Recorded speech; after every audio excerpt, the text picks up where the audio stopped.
Welcome back, everyone. Laszlo Montgomery here once again with another CHP episode, the 208th in a series going all the way back to mid-2010. Sorry for the recent disappearing act, but I believe I warned you last episode. It's hectic here, to say the least, and there hasn't been the usual amount of CHP time, as in years past, to churn out these episodes. Sorry I can't give you any details. Interesting though they are. You may end up getting much more than you bargained for in this episode, at no additional charge whatsoever. I thought, while we were all here discussing this subject of the Jewish refugees in China, why not fly our balloon at Felix Baumgartner Heights one more time and get a free overview of some of the history of the Jews, and why it was, much later on, that many Jews were fleeing in such great numbers from their cities, towns, and villages during the first half of the 20th century, and heading in the direction of China. You know, when Jews and Chinese get together, sometimes there's this banter about how the two peoples have so many shared values. The main ones I hear are the parallels between Confucian and Judeo-Christian values, love of education and learning, closeness of family, thriftiness, entrepreneurial skills, this tendency to stick together, good in business, a worldwide diaspora who achieved so much in their adoptive homes, a history of persecution in a lot of places where this diaspora ended up, a shared suffering during World War II, and a few others that attest to the notion that, indeed, Jews, Chinese, there sure is a lot you could say they have in common. I found that, although you can rattle off these similarities, that didn't necessarily mean they're exclusive to Jews and Chinese. You could say the same thing about a lot of other cultures as well. But for these two, I feel totally fine making that gross generalization that, there are a lot of things Jews and Chinese have in common with each other. And it was perhaps this very notion that contributed to these two peoples pretty much getting along, historically speaking, and maintaining a relationship that didn't rack up a great deal of historical traumas or incidents to point to throughout the centuries. And Jews have been schlepping around China going back to the most ancient times in Chinese history, certainly at least to the Western Han after Emperor Wu stoked the fires of the Silk Roads in the 1st century BCE, and China announced to the world they were open for business. And Chinese Confucianists, Taoists, and Buddhists, they too had no beef with the Jews. So popular anti-Semitism in China never took root. The earliest evidence that shows, indeed, Jews were no strangers to China would be in the Tang Dynasty. But there's a lot of thick smoke attesting to a much earlier presence. And for everyone who remembers the Kaifeng Jews episode, CHP 112 from way back in 2014, the Persian geographer and writer Ibn Khordadbeh, 820 to 912, he wrote a book that mentioned these Radhanites, and he identified them as being Jewish traders who during the Frankish Empire, 5th to 9th centuries, were gifted in all the languages of the Silk Road and carried out trade by land and sea. And this supply chain stretched from the eastern Mediterranean all the way to Shanxi province in China. In the Persian language, or at least back then, Ra meant path or way, and Dan means one who knows. So these Radhanites knew the path or knew the way. In Hebrew, they were called the Radhani. And I read that early rabbinic, Talmudic, and Roman sources attest to the Jews as being in the silk trade back then. Rabbinic era, we've maybe heard this term before, 1st and 2nd centuries BCE. Basically the Western Han, starting all the way back with Liu Bang and the founding of the dynasty. These Radhanites played a unique role in the linking of the markets between East and West. During an important time in the development of humankind, they passed a lot more than physical commodities back and forth. Knowledge, ideas, and beliefs were transferred as well. Well, if not for Ibn Khordadbeh's surviving manuscript, we might not have known of these Jewish Radhanites, but there's other evidence, scant as it is, that attests to the fact that this relationship between the Jewish people and the Chinese went way back. The Hebrew year in this Chinese Year of the Dog, 2018, is 5779, which means, using my electronic tabulating machine, Jews can claim they've been around since 3761 BCE, all detailed in the book of Genesis. The first Jew, Abraham, he's pegged at more or less 2000 BCE, the time of the mythical Xia dynasty in China. 1011 BCE, King Solomon built the first temple. King Solomon, who was he king of? He was king of Israel, son of David, Melech Israel, King David. Kings David and Solomon. That period was contemporaneous with the early parts of the Western Zhou in China. Kings Wen, Wu, and one of the pillars of Chinese culture, the Duke of Zhou. If no one objects too violently, I'm going to channel Bob Beeman and take a running long jump over the history of the Kingdom of Israel, including the Assyrian captivity, 8th century BCE, and the more popularly known Babylonian captivity of the 6th and 7th centuries BCE, to get to the parts that are a bit more relevant to today's episode, and that is the time of the Roman Empire. Solomon's Temple, which stood for more than 400 years, was destroyed in 586-587 BCE. That was Nebuchadnezzar II. Then 7 decades later, the temple was rebuilt, and it's this second temple that was destroyed in 70 CE by the forces led by Titus, the future Roman emperor. And this was the early part of the Eastern Han dynasty.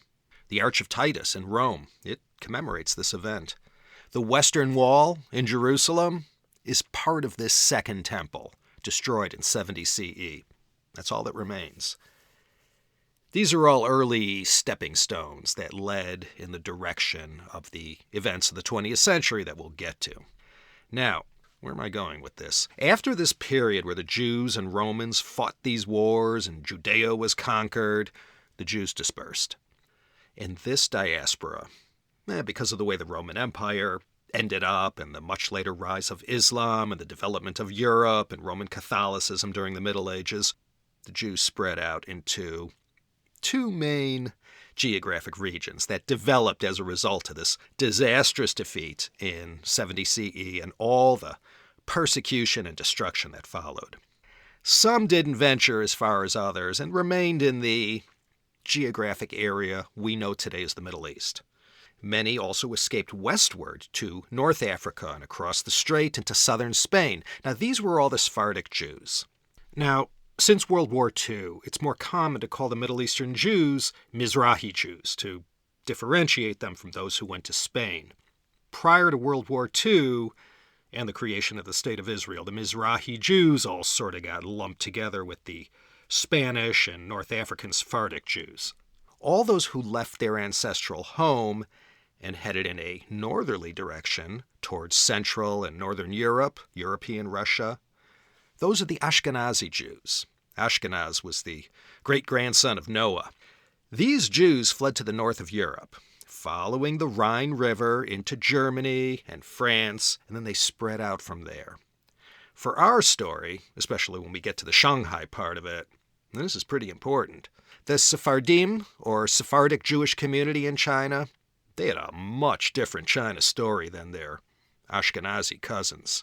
These 2 Jewish communities of Sephardim and Ashkenazim, they didn't speak the same language. They pronounced Hebrew slightly differently. They had their own ways of running a prayer service, fixing a home, how they made their daily bread. They certainly dressed differently. Same, but not the same. We'll get back to this later. The Kaifeng Jews, a little later on, were one such group of Sephardim that had to get up and go. They settled in Kaifeng, and then in 1163, after years of being model citizens, the emperor granted these Jews the right to build their own temple to establish a community. And during the Song dynasty, they thrived. And over time, if you recall from that past episode, these Kaifeng Jews completely assimilated and over the centuries simply melted into the Chinese pot. The tale of the Kaifeng Jews, as far as popular Chinese history goes, hangs its hat on the 4 stelae that contain inscriptions that reveal the state of the Jewish religion in that community. 3 of the 4 steles made it down to the present day, and they were dated 1485, 1512, and 1663, Ming and early Qing. If you want to know more about this once flourishing Jewish community along the Yellow River in China, go check out CHP episode 112. If you'd like a little more authoritative, scholarly look at the stele, I invite you to look up the Kaifeng Stone Inscriptions by Tiberio Weiss. I'll put a link to that book on the webpage. He's quite an expert on this subject. The 1489 stele in particular mentioned some of these same similarities rattled off in our day about Judaism and Chinese Confucianism. Let me quote from this Ming Dynasty stele. Quote, "Our religion and Confucianism differ only in minor details. In mind and deed, both respect heaven's way, venerate ancestors, are loyal to sovereigns and ministers, and filial to parents. Both call for harmony with wives and children, respect for rank, and for making friends." End quote. Between the fall of the Song and the period where this little overview begins, is about 6 centuries. Song, Yuan, Ming, Qing. I repeat, in Chinese history, there is a veritable dearth of bad blood between the Jewish people who came to China and the Chinese people who rubbed up against them since the Silk Road days. 2 kindred spirits, perhaps. And I'm guessing perhaps both Chinese and Jews saw something in the other that was familiar. Now, let's get to the story. Remember I said there were Sephardic Jews and Ashkenazi Jews?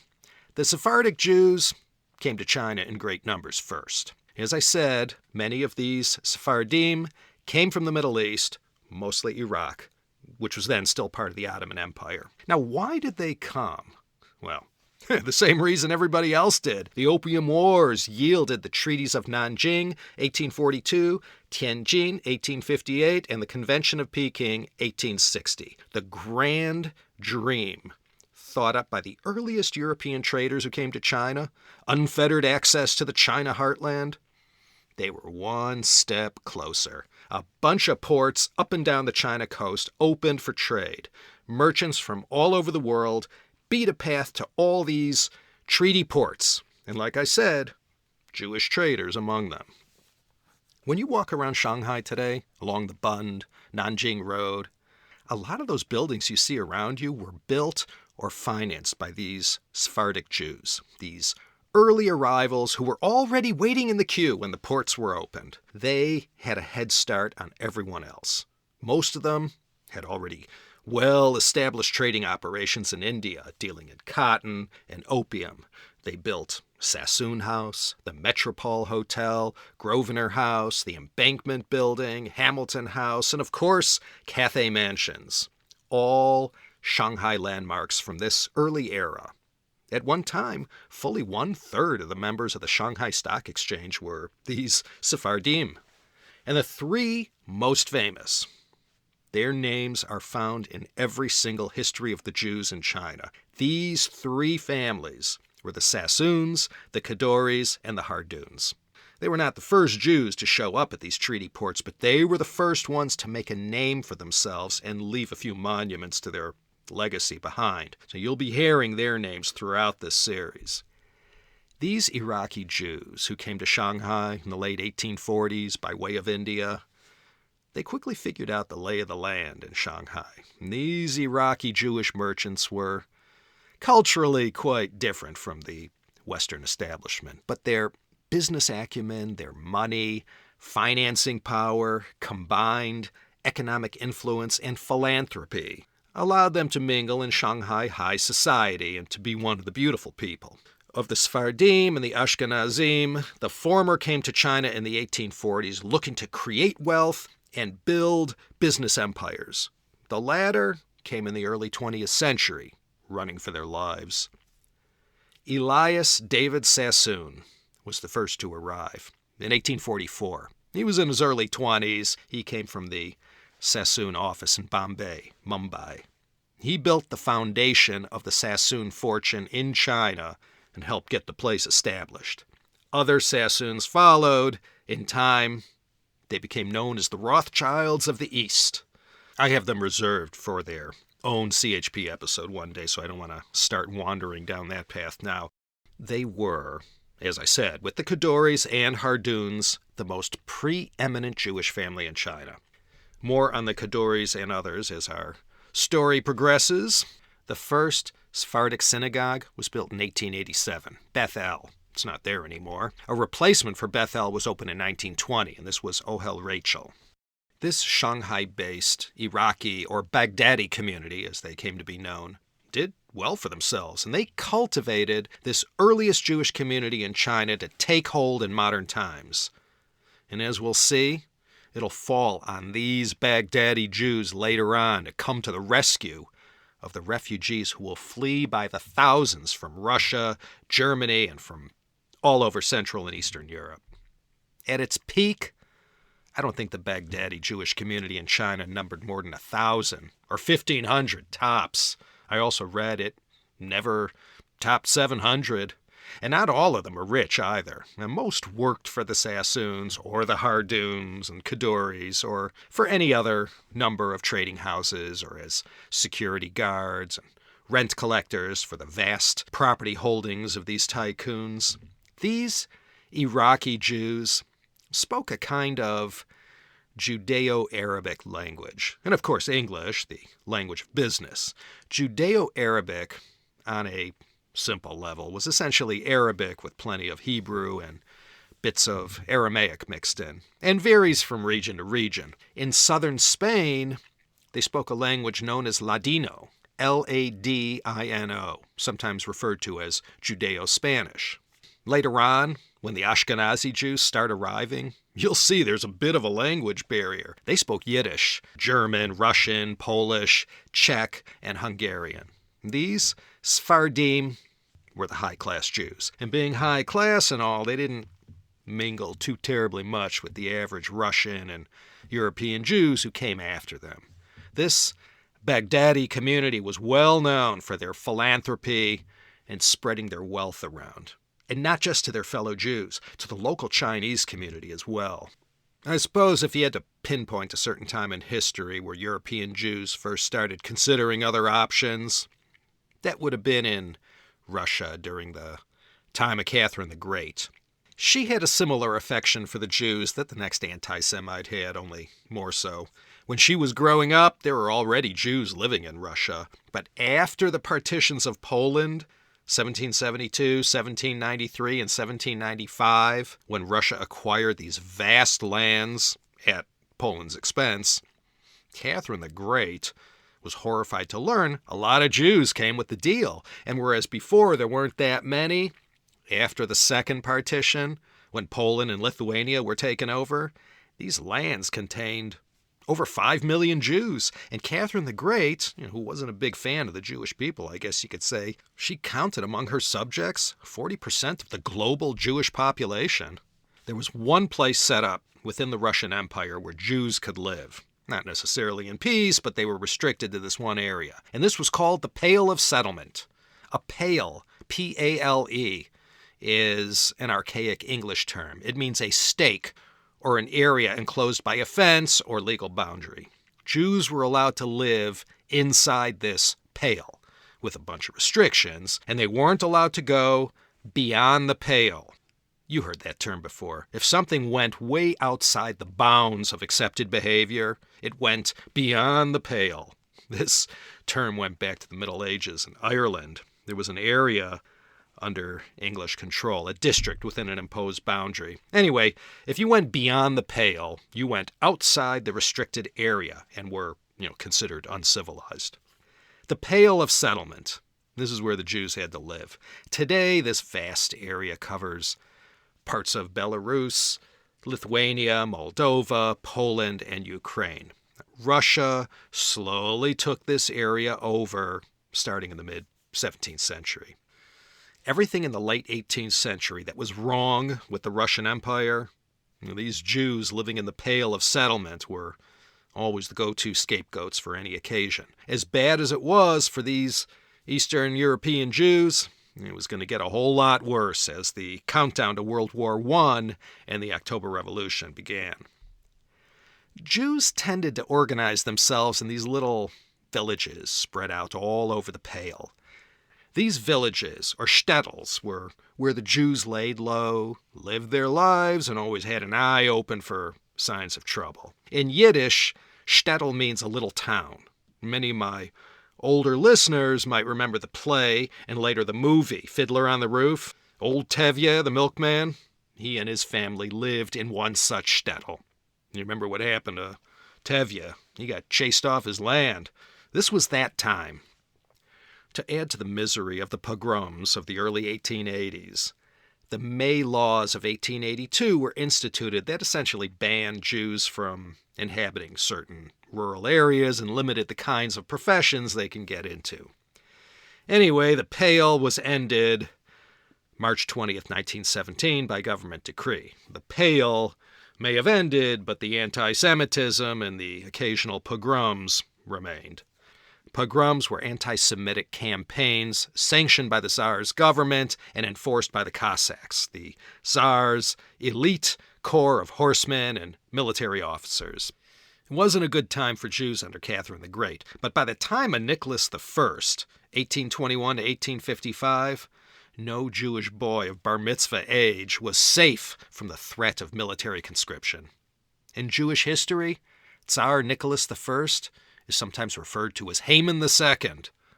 Jews who went through the Sunday and Hebrew school regimen all recall the story of the vizier under King Ahasuerus. Haman, with the Hamantaschen and the Gregor, he conspired to have all the Jews of Persia killed. All recorded in the book of Esther in the Old Testament. These restrictive laws continued under Nicholas's son, Alexander II, and then reached new heights under one of the truly great anti-Semites in history, Alexander III. No room for Jews in this Alexander's Russia, not even in the Pale of Settlement. And by the time he came to his premature end in 1894, Jews living in the Russian Empire more and more began thinking about China as a destination. A lot of Jews today, all over the world, and certainly here in the USA, ended up where they did because of grandparents and great-grandparents who got chased out of Russia and Ukraine during this time. In fact, between 1881 and 1914, a total of about 2 million of these Jews, spread out across the shtetls of the Pale of Settlement, hit the road and spread themselves out all over the world. At the commencement of World War II, there were about 8 to 9 million Jews in Europe. We know from that past episode on Russia-China relations, CHP 181, that Russia never stopped expanding east towards the Pacific Ocean until they actually reached it. They did this by peeling away outer Manchuria from China at a time when the Middle Kingdom was weak and down on its luck. And it's here in easternmost Russia that the story of the Jewish refugees in China starts to perk up a bit. Up till then, the Jewish presence in China was mostly limited to the Sephardic Baghdadi Jews who had set themselves up in mostly Shanghai. Now came the Russian Jews, a different sort than these Oriental Jews, as they are sometimes referred to. How did these Russian Jews end up in China? It all began with the China Eastern Railway, the Dongqing Tielu, that linked the Chinese city of Manzhouli, just over the Russian border from Chita, with the port city of Vladivostok, the end of the line of the Trans-Siberia Railway. After the Sino-Japanese War ended in 1895, China looked first to Russia as a potential ally in checking Japanese expansion plans in Manchuria. Now, letting Russia have a free hand in building and managing this railway, it seemed like a good idea at the time. The Qing government figured that ought to keep the Japanese at bay. Russia, under the terms of a secret agreement in 1896, received a concession in China to build this railway that would take the Trans-Siberian all the way to Vladivostok. And by 1902, 1903, it was ready for passengers. And perhaps the greatest upshot of this railroad project was the creation of the city of Harbin in Heilongjiang province, one of the 3 provinces that today makes up Manchuria. Harbin, which used to be a minor fishing village, became the administrative center of the whole China Eastern Railway. It became a magnet for thousands and thousands of Russians who came to work on the railroad and became part of this new world that was being created by this railway.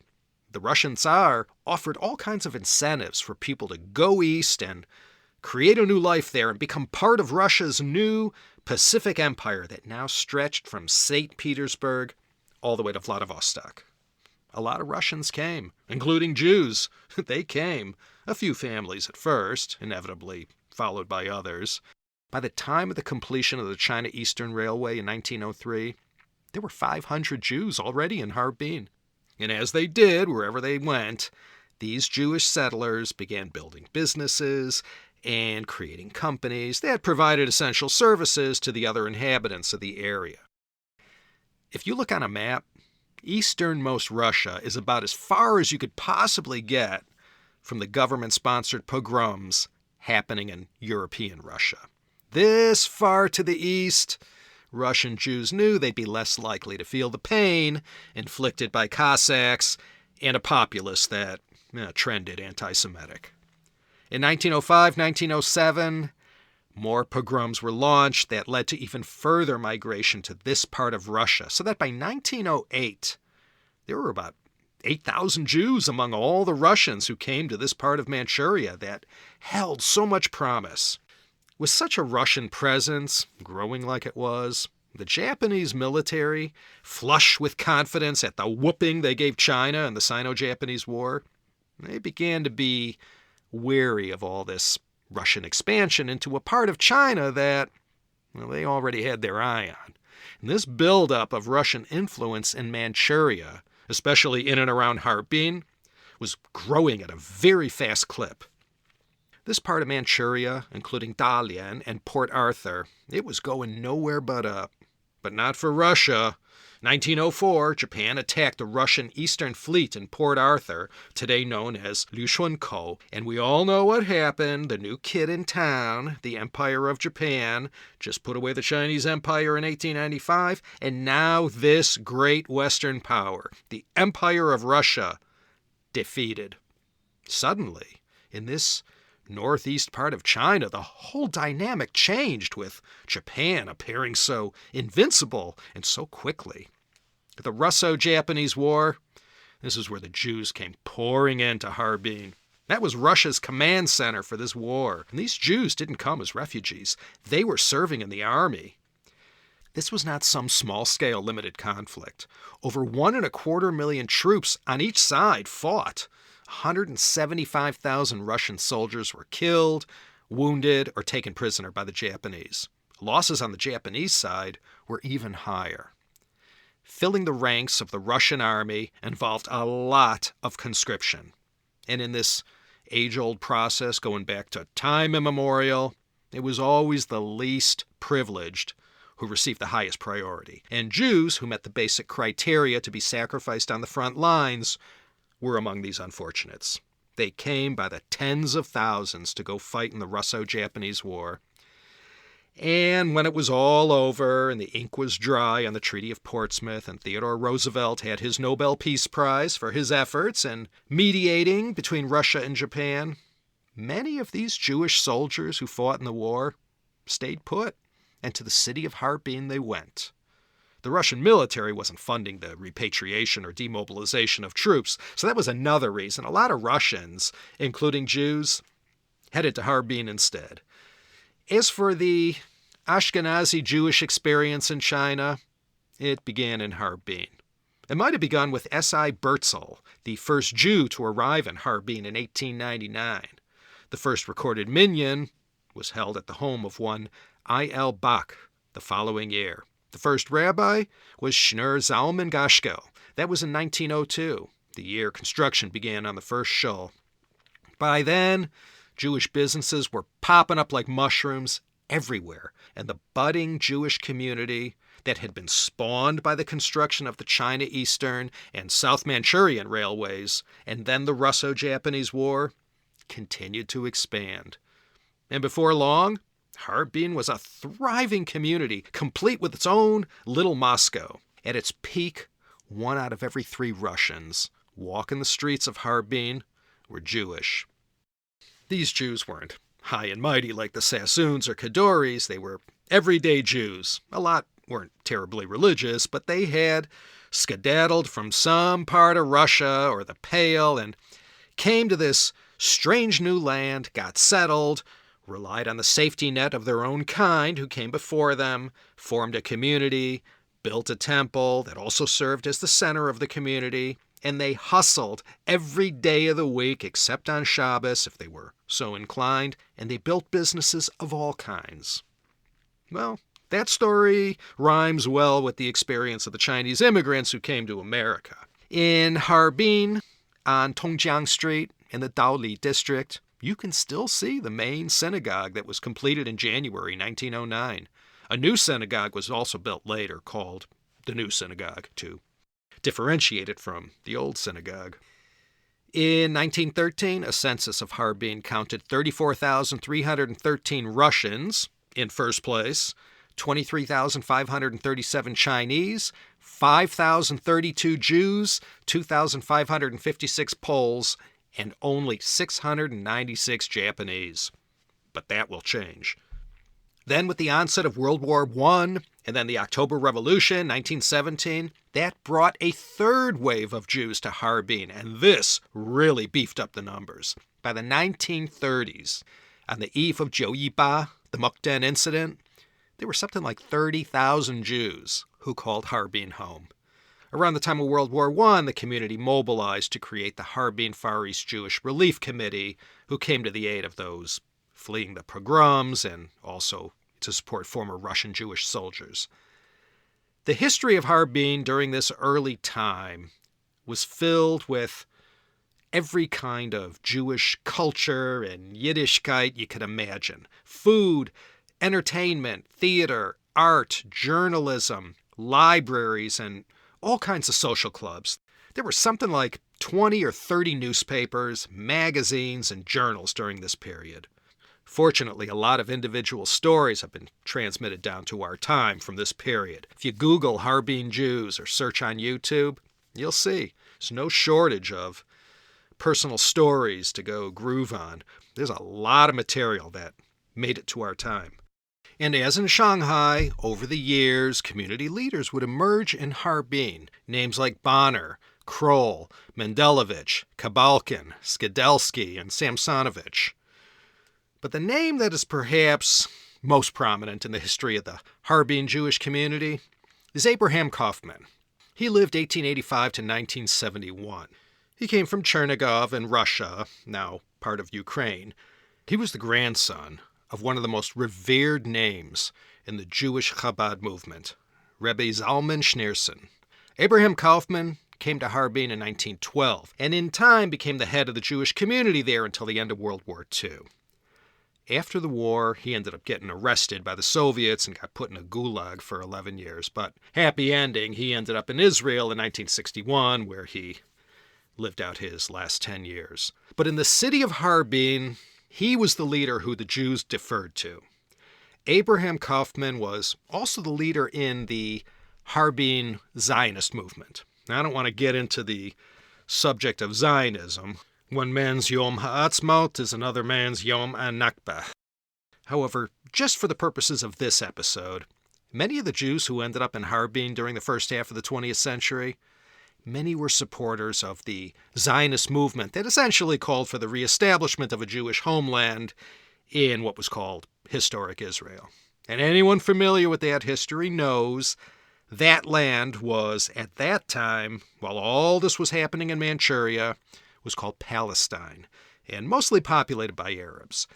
Zionist groups in Harbin were working overtime to try and resettle Jewish refugees from all over the world in Palestine. There was a very vigorous and effective Zionist movement in Harbin, and elsewhere in China, of course. You know, not many people know this, but Sun Yat-sen was an enthusiastic supporter of not only Zionism, but of the Jews in general, I guess you could surmise. Sun died in 1925, but prior to this time, when he was desperately trying to make the best of a bad situation, maybe you could say, he spoke often about the Jewish people and their Zionist cause. He equated it with Chinese nationalism and their struggle in the face of injustices meted out against China by the international community. Not only Sun Yat-sen, but many others in the Republic of China government lent their support, especially after the Balfour Declaration, November 2nd, 1917. In April of 1920, Sun Yat-sen had written to the founder of the Shanghai Zionist Association, Nissim Elias Benjamin Ezra, known also as N.E.B. Ezra, quote, "All lovers of democracy cannot help but support wholeheartedly and welcome with enthusiasm the movement to restore your wonderful and historic nation, which rightfully deserves an honorific place in the family of nations." End quote. Eli Kaduri, who we'll talk more about next episode, he was later a chairman of the Shanghai Zionist Association. There were several in China, and I don't want to dwell on this history, but suffice to say, playing out in the background while our story unfolds in China was this whole movement. So thanks to the opportunities presented by the railroads, the Russo-Japanese War, the Russian Revolution, World War I, and of course the well-worn but always effective forms of intimidation the Jews faced during the frequent pogroms, a safe haven emerged in this city on the Songhua River, where the Russian Jews could breathe easy and enjoy a normal life. Over time, Harbin began to be referred to as the Oriental St. Petersburg, and even got to join such great cities as Hanoi, Saigon, and Shanghai as another Paris of the Orient. And later on, because of the Russian culture that just oozed out of Harbin, it was also called the City of Music. As the history of Harbin was emerging, Borodin and Tchaikovsky had just been gone only a few decades. Mussorgsky had recently passed. Rimsky-Korsakov passed away in 1908. Everything great about Russian music that had just been gifted to the world, you could hear it in Harbin too. In the three cities I will focus on in this series, Harbin, Tianjin, and Shanghai, each had their own grand hotel where everyone went for a special night out. And if you were someone well-heeled and passing through Harbin, you always had a sticker on your suitcase from the Modern Hotel. Modern with an E on the end. Today the hotel can be found on Zhongyang Dajie. No more E on the end of its present incarnation, but it's still there. It was built by a wealthy Jewish businessman named Joseph Kaspe. He made his fortune in the jewelry business and from a chain of theaters. But in its time, the Modern was the place, like the Astor House was in Shanghai for a while. It had its grand opening in September 1914. Anyone who was anyone in the world of entertainment, if they came to Harbin, that's where they performed.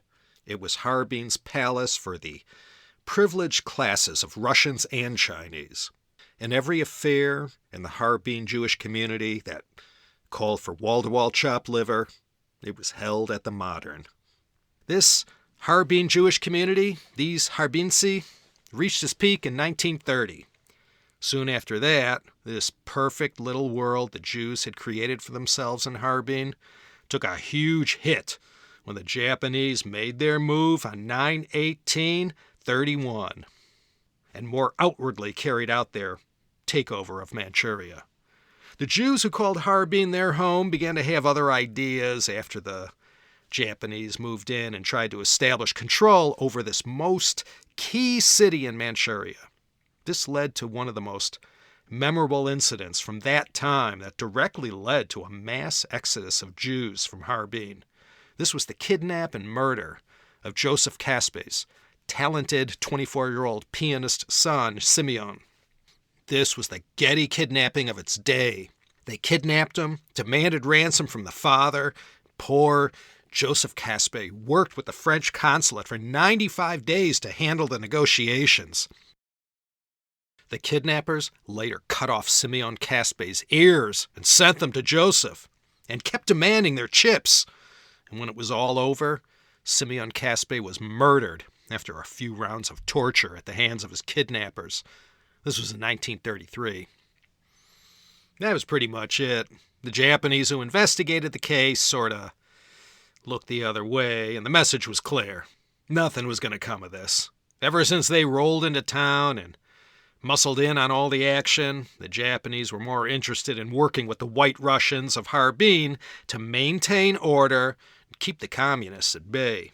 And if that meant looking the other way when White Russian anti-Semites did their thing, killed a Jew here and there, well, that's the way it had to be. The end of World War I and the Russian Revolution brought a lot of these White Russians to Harbin. It's hard to know who they hated more, Bolsheviks or Jews, but whatever the case, they brought the whole gamut of anti-Semitic inclinations to China that were made famous in Eastern Europe and Russia. And into the 1920s, the same old familiar routine of getting roughed up on the streets and constantly getting intimidated and ripped off started to become commonplace for Jews. And in 1931, the Harbin Russian Fascist Party was founded. And they too became a tool of the Japanese, who found common ground with them and used them to put the squeeze on anyone the Japanese authorities had their eye on. And many Harbin Jews had property or assets that the Japanese wanted, so having toughs to do their dirty work was how the Japanese did it sometimes. And in the next episode, we'll pick up with the decline of the Jewish presence in Harbin and what happened after that. We'll also look at Tianjin and, of course, everything that transpired down in Shanghai. We leave the Harbin Jews in these oppressive days following 9/18, one of the dates in Chinese history that lives in infamy, the Mukden incident. Wasn't good for China and the Chinese, nor for the Jews of Harbin. Please think about coming back next time for more. I'm going to mention more about this in the next episode, but if you're at all interested in this subject of the Jewish refugees in China, you might want to go take a peek at hellogoldmountain.com and see what that's all about. My favorite guzheng player in the world, Wu Fei, is teaming up with a talented group of musicians and will feature an original composition that will commemorate this history of the Jewish refugees in China, especially the Shanghai part. I'll tell you more about this project that I'm excited for next episode. hellogoldmountain.com. A link will be in the show notes. Check that out and get a sneak preview. I would be remiss if I didn't let you know Howie Southworth and Greg Matz's Chinese street food book is out. I just got my copy yesterday. You want to know how to make bang bang ji, jianbing, youtiao, and my all-time fave, hongyou chaoshou. 100 recipes. All that great stuff you could get on the streets at China's culinary capitals. Make it in the comfort of your own home, with your own pots and pans and hygiene standard. Howie Southworth and Greg Matza. Chinese street food, out now. I'll have an Amazon link to this bestseller on the website and show notes. Oh, and did you notice? Where'd those ads go that have been littered throughout these CHP programs all dog year long? Gone, baby, gone. You know, I'll be upfront with you. With all that ad revenue I was expecting from those commercials, well, I had my eye on a property right near Lake Como. Not far from George Clooney's place, in fact. But I regret to inform everyone, by the time I got my share of the ad revenue pie, so to speak, Lake Como wasn't looking too good. Nor my chances of, maybe bumping into George Clooney. So, in lieu of ads that have no relation whatsoever to Chinese history, I'm pulling the plug, going ad-free, and will beg for donations instead. And let me say this. If I bring in enough donations from enough CHP listeners, when I close on that Lake Como property, you're all invited. I'm serious. November 2nd and 3rd at Harvard. You could come see me live at the Sound Education Conference. Dan Carlin will be the keynote speaker. Hey, baby, I'm bringing my autograph book for sure. If you're in the Boston area, come see me. I'm speaking Saturday the 3rd at Rockefeller Hall. If you can't make it, I'll have the talk available on 8-track and cassette for purchase later on. Until the next time, this is Laszlo Montgomery signing off from Los Angeles. I beseech you, once again, please consider coming back next time, and it won't be very long, I assure you, for another exciting episode of the China History Podcast.